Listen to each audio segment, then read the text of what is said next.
টাকা আর মায়ের 1,000 টাকা, ওই টাকা তো আমি ওই জায়গায় রাইখেছেন দৌড় উস্তাদ। দাস না? দৌড় দেন উস্তাদ।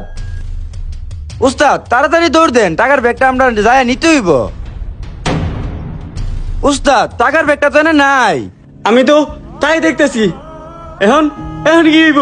হায় রে, আমার যত স্বপ্ন, যত ইচ্ছা, ভবিষ্যৎ সব শেষ হয়ে গেল। এখন আমার ভবিষ্যতের কি হইব?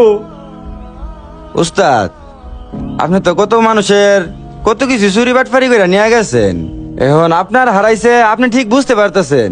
যার হারায় সেই বুঝতে পারে তার যে কতটুকু কষ্ট লাগে। সগির, আমি এবার বুঝতে পারছি যে যার হারায় সেই বুঝে যে হারানোর কি কষ্ট। আমি আজকে থেকে এই চুরি বাটপারি ছেড়ে দিমু, আমি আর এগুলা করবো না সগির।